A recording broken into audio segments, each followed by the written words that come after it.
Ok, alors, juste pour présenter l'idée de cet atelier. Euh, alors, l'idée, vraiment, c'est pas seulement écrire, mais c'est d'écrire d'une manière critique.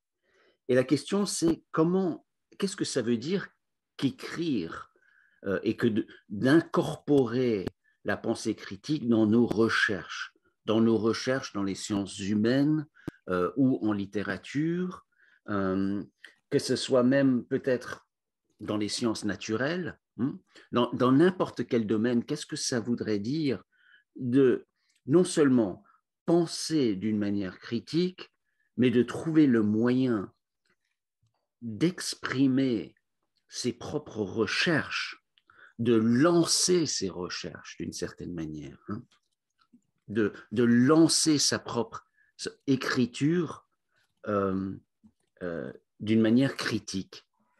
Alors, bien sûr, la première question qui se pose, c'est qu'est-ce que la critique? Je veux dire, qu'est-ce que vous voulez dire, Harcourt, en disant d'incorporer la théorie critique dans vos recherches, disons.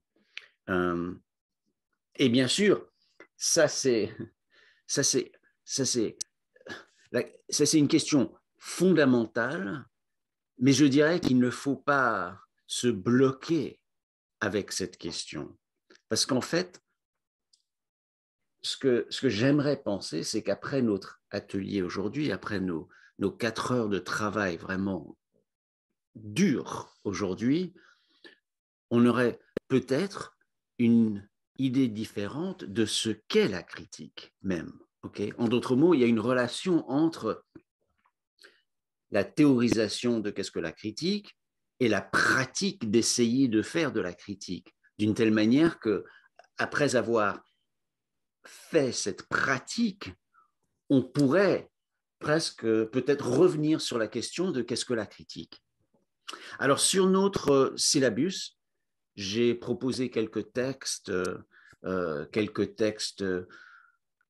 enfin, à part le mien, c'est des textes un peu fétiches de la critique et de penser la critique. Donc, j'ai mis quelques indications de ce qu'on pourrait lire pour penser euh, ce qu'est la critique. J'ai perdu mon propre syllabus, je le retrouve ici. Tu veux que je t'ai dans le chat, Fonda, parce que je l'ai caché un peu sur le site, comme ça il n'est pas trop ouvert pour que tout le monde ne puisse pas nous zoom bomber.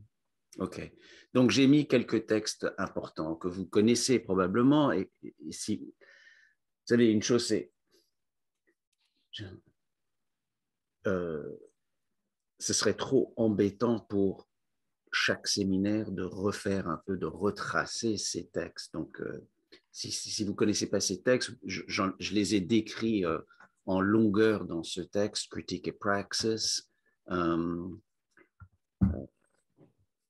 Si vous avez besoin d'accès à mon texte, vous me dites, vous m'envoyez un email. Mais de toute façon, bien sûr, il y a, vous savez, quand on se pose la question qu'est-ce que la critique, souvent on commence avec Max Horkheimer, qui a essayé de définir la différence entre la théorie traditionnelle et la théorie critique. Et un des éléments les plus importants chez Horkheimer, qui sera important pour nous, c'est la question de la réflexivité. Okay, ce qu'il essayait de dire, c'est que la critique, la théorie critique, c'est pas comme la théorie positiviste, naturelle, etc., où le scientifique se trouve ou se pense derrière un microscope pour regarder un objet, n'est-ce pas? Ça, c'est la manière de penser traditionnelle de la théorisation, qu'il y a un objet euh, en dehors qu'on essaye d'analyser et on va acquérir une connaissance objective de cet objet, n'est-ce pas? La théorie critique, elle dit non, en fait, il n'y a pas d'objet qui est entièrement en dehors de nos de nos interprétations, de notre pensée, de notre manière de comprendre le monde. Il n'y a pas d'objet qui ne soit pas lui-même comme objet produit par notre époque, par notre histoire, notre culture. Et donc, la manière dont on voit et on pense cet objet est le produit de notre situation historique, culturelle, euh, euh, et, et, et, par exemple, le produit de nos propres modes de production de science. Okay? Alors, pour vous rappeler, on a parlé du concept de race avec Stuart Hall. Hein. Ce qu'il essaierait de nous dire dans ce contexte-là, d'une manière critique, c'est qu'on ne peut pas dire ce que c'est que la race purement et simplement. Il faut bien comprendre qu'on est dans un contexte historique où même cette idée, ce concept, ce qu'on va étudier est le produit de relations historiques et culturelles qui ont créé cet objet qui est les relations, disons, racial relations, les relations de race aujourd'hui, mais qui est comme vous vous rappelez, un signifiant qui flotte, qui change, et qui est le produit aux États-Unis, de la guerre civile, du mouvement pour les droits civiques, de Trump même. Les relations, cet objet qui serait ce qu'on pourrait appeler l'identité, une identité et les questions de race, a changé, est un objet changé à cause de Trump. Okay? Et donc, on ne peut pas simplement dire, on regarde ça dans un microscope et puis c'est un objet qui... Non, ça change à cause de nous, ça change à cause de la manière dont on regarde et on étudie, et notre propre travail sur cet objet le change aussi, n'est-ce pas? OK, donc, très important pour Horkheimer, c'était cette question de réflexivité.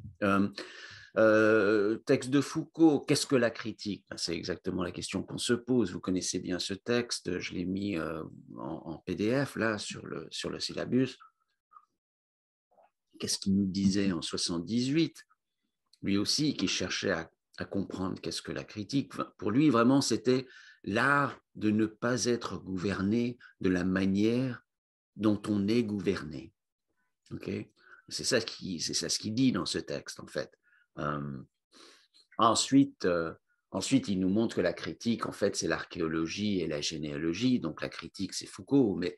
Mais au cœur de ce texte, c'était quoi? C'était cette idée que c'est pas de ne pas être gouverné. Hein? Il dit pas ça. C'est pas la critique, c'est de ne pas c'est pas ne pas être gouverné, tout simplement.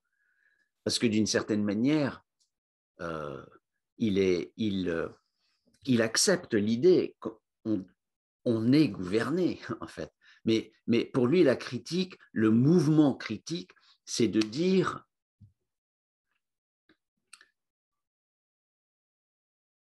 c'est la résistance.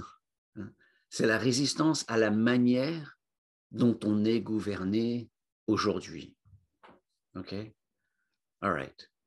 Mais, OK.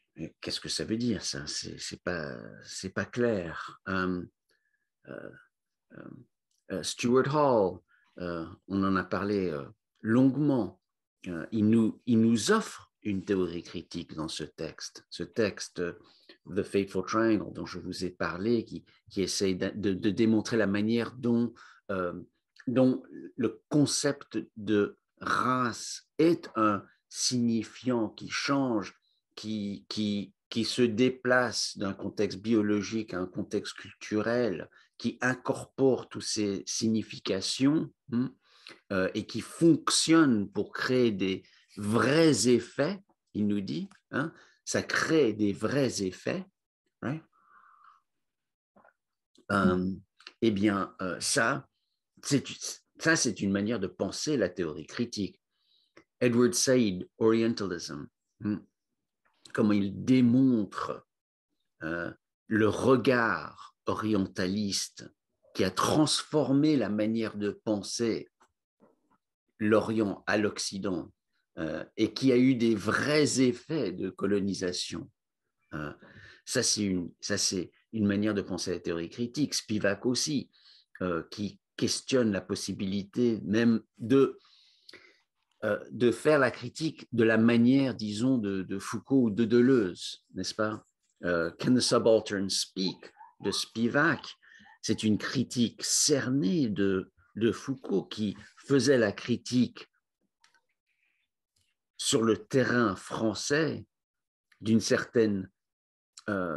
certain mode de pouvoir disciplinaire sans vraiment réaliser que c'était que ce retournement en Europe, qu'il aurait dû, plutôt que d'examiner le retournement en Europe, il aurait dû étudier les modes de colonisation et de discipline dans les colonies. Bon, dans le texte Critique et Praxis, j'essaie, comme je vous avais dit au début, j'essaie de pas résumer, mais j'essaie de trouver l'essence de ce que serait une théorie critique. Je propose 5 éléments d'une théorie critique, 5 éléments qui peuvent traverser toutes ces autres approches. Premièrement, la réflexivité de la théorie critique. Donc ça revient sur cet élément de Horkheimer, mais qu'on retrouve partout, on retrouve dans toute discussion critique. L'importance des mentalités, l'importance de la construction des idées, le fait que les idées, enfin le discours, l'analyse de discours, par exemple chez Stuart Hall, a des effets de vérité, n'est-ce pas? Rien ne se passe simplement purement au niveau matériel. Il y a presque toujours, il ne faut jamais dire toujours, mais presque toujours des intermédiaires à travers nos idées, nos illusions, nos manières de penser. Troisième chose, c'était la critique immanente, donc cette technique de critique immanente qui a été développée vraiment, bon, vous savez, chez Hegel, etc., cette idée de trouver une contradiction à l'intérieur de l'objet qu'on étude, d'essayer d'entrer l'objet qu'on étudie, de trouver une contradiction, et ensuite d'utiliser le développement de cette contradiction pour trouver une résolution, disons.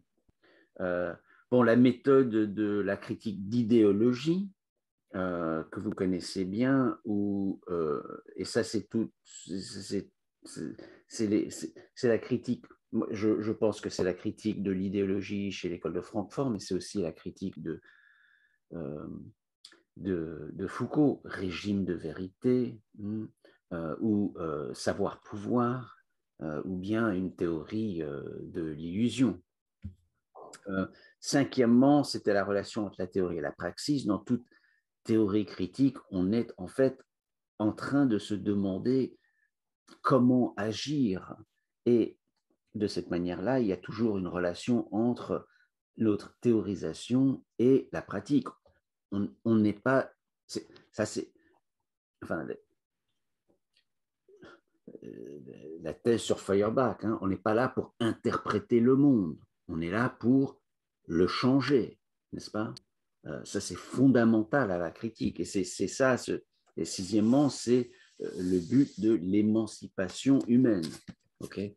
Donc, je vais essayer dans ce texte, une deux centaines de pages, les deux premières centaines de pages, de développer ce qu'on pourrait penser être une théorie critique. Mais vous savez, on n'a pas besoin de se fier à tous ces termes. Okay? La question, le sixième élément, qui est cet élément d'essayer d'avoir une théorie qui nous est that emancipates us, qui est émancipatrice, disons. Okay? Alors, la notion même d'émancipation est, disons, compliquée. Qu'est-ce que ça veut dire exactement? Qu'est-ce que ça veut dire de se libérer de quoi? Comment est-ce qu'on se libère? Est-ce qu'on peut libérer les autres? Vous savez, au dernier Revolution 713, on avait une invitée, Joy James, qui refuse le concept d'émancipation parce que pour elle, l'idée d'émancipation, c'est trop nous vous donnons de l'émancipation. Et bien sûr, c'est lié à la déclaration d'émancipation des personnes esclavagées aux États-Unis. Et elle a cette critique qu'en fait, on ne devrait pas parler d'émancipation parce que l'émancipation, c'est toujours quelqu'un qui le donne à quelqu'un d'autre. Il faut plutôt parler de auto-libération ou des notions d'auto-liberté ou de se donner des libertés ou quelque chose comme ça. Donc les termes même sont contestés, mais il y a quand même cette idée fondamentale dans la théorie critique qu'on est en train d'essayer de changer le monde pour que ce monde soit, alors, plus juste, plus égalitaire, plus solidaire, n'est-ce pas? Ce sont certaines valeurs qui sont dans la tradition, drôle de mot, dans la tradition de la théorie critique. C'est pas pour changer le monde nécessairement dans n'importe quelle direction. Il y a un mouvement politique vers un monde plus égal, un monde de solidarité. Donc il y a un élément, il y a une certaine direction politique au concept de l'émancipation qui est ancrée dans la critique. Bon, ok, j'ai trop parlé de ça parce que j'ai pris trop de temps parce que, en fait,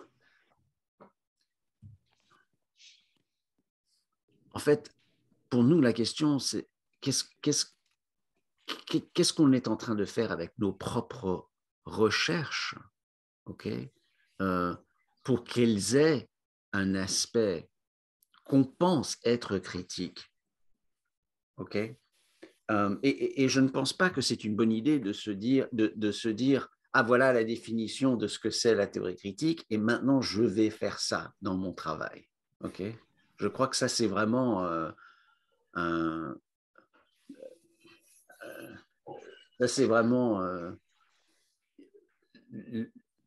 l'inverse de ce qu'on devrait être en train de faire avec la critique.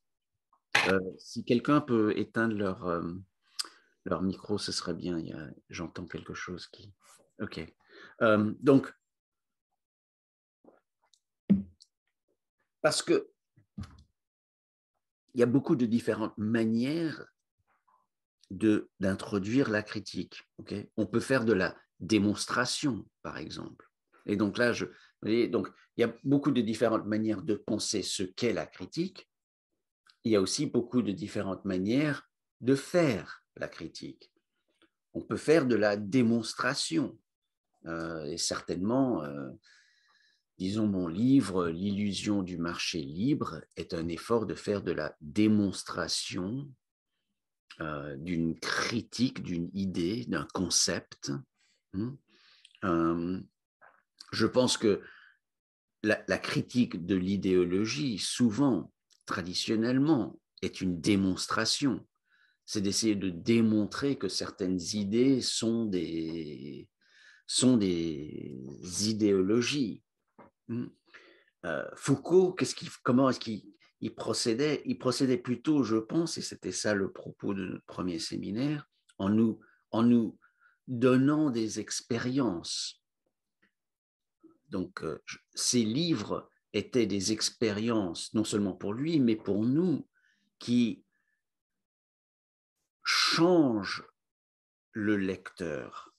L'idée de surveiller et punir, je pense, c'est de nous donner cette expérience de la discipline du 19e siècle, pour qu'on expérience cette, cette, cette discipline et pour qu'on la retrouve, pour qu'on la voit, pour qu'on voit le monde d'une manière différente, à cause de l'expérience d'avoir vécu cette discipline. Je pense que l'histoire de la sexualité, en fait, c'est de nous désubjectiver, de nous changer dans nos propres relations à la sexualité en ayant l'expérience de ces différentes formes, que ce soit antique ou pastorale, etc. Donc, il y a des différentes manières de faire la critique. Non seulement il y a des différentes conceptions de ce qu'est la critique, mais il y a différentes manières de faire la critique dans son propre travail. Et bien sûr, on peut aussi directement écrire sur la critique, n'est-ce pas? En d'autres mots, on peut écrire un essai. Enfin, certains d'entre vous, peut-être, vous faites de la théorie critique dans vos travaux, dans vos recherches, parce que vous êtes en train d'écrire sur la philosophie critique. Okay? Certains d'entre vous, peut-être, sont en train d'écrire un mémoire sur, je ne sais pas quoi, sur l'évolution de l'école de Francfort, ou bien sur l'évolution de la pensée de Deleuze, ou sur Derrida, ou sur Spivak. Bon, et là, bien sûr, d'une certaine manière, vous êtes automatiquement en train de faire de la théorie critique, parce que vous êtes en train de faire une étude philosophico-historique sur un déplacement, sur des concepts. Donc, des fois, on le fait très directement, mais des fois, on le fait beaucoup moins directement, d'introduire la théorie critique. Alors, je vais essayer de me taire dans 5 minutes pour qu'on commence l'exercice, mais ce que je vous ai donné à lire, si vous avez eu le temps, sinon vous pouvez le faire plus tard, c'est un précis pour un livre que je suis en train d'essayer à la fois d'écrire et de trouver une presse, etc. C'est un livre sur un cas, sur un homme que j'ai représenté en tant qu'avocat pendant 30 ans, qui a été sur les couloirs de la mort et qui est passé en exécution. Donc, on a essayé de l'exécuter et il a survécu l'expérience. Donc, il a passé 2 heures et demie sur la table d'opération, vraiment. Pendant 2 heures et demie, ils ont essayé de trouver des veines pour mettre un catheter, pour ensuite essayer de terminer sa vie avec du poison létal, quoi. Alors, c'est compliqué parce que c'est vraiment la première fois que dans mon travail, j'essaye d'écrire quelque chose qui pourrait avoir une audience un peu plus grande que notre petit comité ici, ou bien les penseurs critiques ou quelque chose. Donc, c'est un texte que j'aimerais qu'il soit lu, disons, et j'aimerais faire une intervention critique. Mais qu'est-ce que ça veut dire, une intervention critique? Je veux dire, c'est un texte que j'aimerais écrire pour qu'il ait un effet de changer l'opinion de changer la manière dont on pense à la peine et à la peine de mort. Okay? Donc c'est un texte que j'aimerais qu'il soit abolitionniste, mais je ne pense pas que l'abolition, c'est nécessairement critique. Il y a beaucoup de choses qu'on pourrait abolir, que je ne dirais pas, ah ben, ça c'est de l'émancipation, par exemple. Right? Donc, donc, pour moi, c'est très compliqué parce que je ne veux pas introduire la théorie critique d'une manière forcée dans ce texte. Je ne veux pas parler de Foucault, je ne veux pas parler de la théorie critique. Je ne veux pas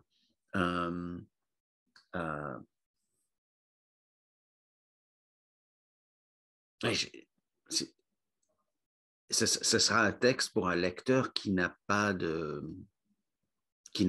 background dans la théorie critique ni la philosophie même. Okay?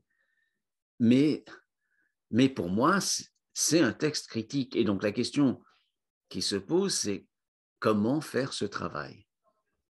Comment introduire la critique? Ce que j'ai partagé avec vous, c'est le précis au début. Et le précis au début, j'ai parlé de 5 thèmes dans ce précis, mais je ne sais pas comment je vais les introduire. Je ne vais certainement pas les introduire en disant, par exemple, ce que vous êtes en train de lire. Je ne peux pas faire une démonstration, n'est-ce pas?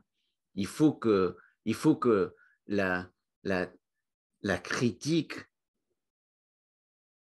soit entre les lignes dans ce texte pour moi. Je ne peux pas dire aux gens directement, écoutez, vous demandez peut-être comment est-ce que la question des relations de race aux États-Unis est impliquée par cette histoire. Mon client était blanc, la victime était un homme blanc. Donc, ça n'a pas toutes les traces de l'histoire de l'esclavage aux États-Unis. Comment est-ce que... mais en fait, comme j'essaye d'expliquer, il y a toute une histoire de pauvreté blanche en Alabama qui est en fait complètement liée à l'histoire de l'esclavage aux États-Unis. Bon, mais je ne vais pas pouvoir dire tout ça d'une manière, je ne sais pas, didactique, explicite, etc. Et donc la question, c'est comment introduire la critique qui est au fond de ce texte, mais sans que ça, pour que ça fonctionne proprement. OK? Voilà. Alors, je crois que j'ai dit assez, peut-être. Vous avez tous, vous, vos propres projets de recherche qui varient, qui sont plus ou moins en liaison avec la théorie critique, certains plus que d'autres, certains qui sont de la pure théorie critique, dans le sens que c'est de l'histoire de la philosophie critique, d'autres qui sont très loin de ça, en fait. Et ce que je vous propose, c'est que pour les 20 minutes qui viennent, ensemble, silencieusement, on travaille. On travaille sur un paragraphe de votre travail. Donc, je vous propose, vous, de passer 20 minutes confortablement avec votre café, votre meilleure plume, ou bien votre ordinateur, et et pensez et écrivez sur votre projet d'une manière ou en introduisant ou en pensant d'une manière critique. OK? Est-ce que tout le monde comprend un peu ce projet ici? Et puis, dans 20 minutes, on, on commencera, chacun aura euh, la possibilité de, de, de, de, de présenter leur réflexion, de présenter leur paragraphe. Vous pouvez faire screen share si vous voulez, OK, et nous montrer votre travail écrit, euh, ou bien nous expliquer la manière dont vous pensez introduire la critique dans vos recherches, donc de mémoire, etc., ou de thèse, etc. OK?